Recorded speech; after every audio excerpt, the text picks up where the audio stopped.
Hey guys, um, the last videos that I did on the F-body suspension, the rear suspension, swapping over the uh, ISO mount, spring mounts, jock plates, whatever. Um, what I didn't mention, I forgot. I had to make some spacers. Unfortunately, I wish I could have showed you ahead of time, but this will have to go between uh, the spring and the upper uh, mount that's welded to the rear end, uh, and the bolt will go down through it to the center of it. This is not the ones that I have on the car are the right ones. Those are 3/8. These are 5/16, and I think I said 5/16 bolts I used on the shock plates. It wasn't 5. There was 3/8. 5/16 are actually too small, but the 3/8 are okay. And what I did was at the top there's a large hole in the center of the spring perch that's welded to the rear end, and you need something to take up that opening. So I didn't have any spacers. There's no machine shops anywhere near me. So what I did was I took washers. I took a bunch of washers. I stacked them and I put them on a bolt. On the other side of the bolt, I put a smaller washer onto it, and I put a nut on it. I centered the whole thing. And what I did was I I welded it. I welded the washers together, just like this. This is really sloppy. This was just a practice run that I did. The ones on the car are a little bit better, not much, but I mean, it doesn't have to be anything pretty, as long as it's a decent weld.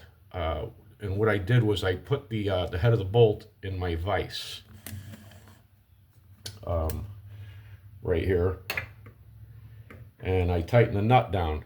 And that washer keeps them sandwiched together nice and tight. So when you weld it, they'll all be tight. You're not going to have any gaps or anything that's going to make it warp the outer washers or the inner washers.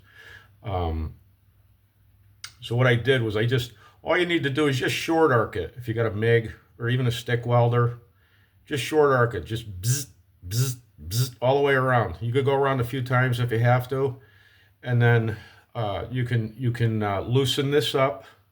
You could loosen this setup, and you could put it against your grinding wheel, and just let it spin, just gently against the wheel, and let it spin. It'll knock all the shit off of it, and then just wire brush it.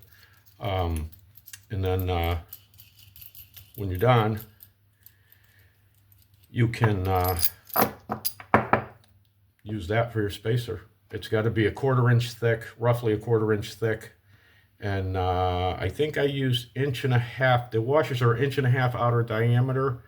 The hole is 1 5/8 inches, but you could build a weld up around it if you go nice and easy around. Like I said, just short arcing it and making a bead all the way around. And on this car, it doesn't have to. On my Volare, it doesn't have to be anything fantastic. It's just a 6-cylinder car. It's not like I'm going to be launching it at 5-6 grand.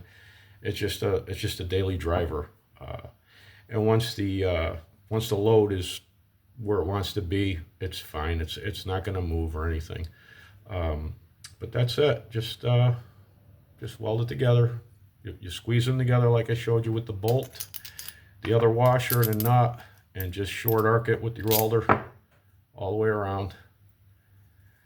You know, get good heat into it. You want to penetrate good, and it's not going to come apart. It doesn't have to be anything pretty. Again, it's just a suspension piece. You're never going to see it. It's up under the car.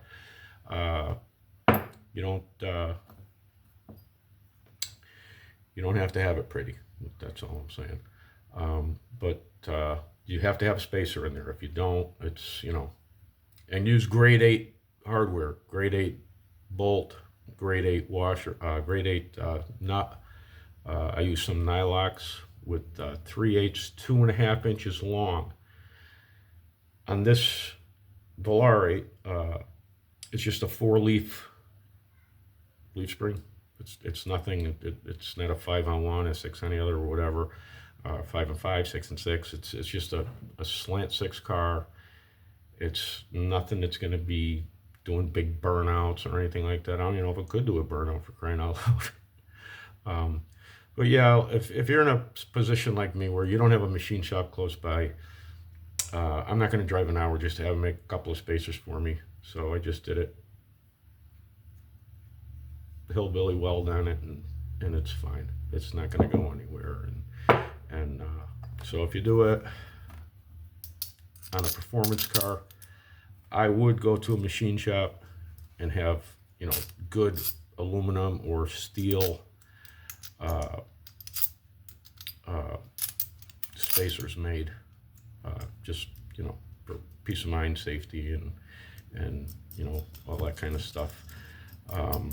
But for a slant 6 daily driver car, it doesn't have to be perfect. It's fine. That's what I did. Thanks for watching, guys. Bye now.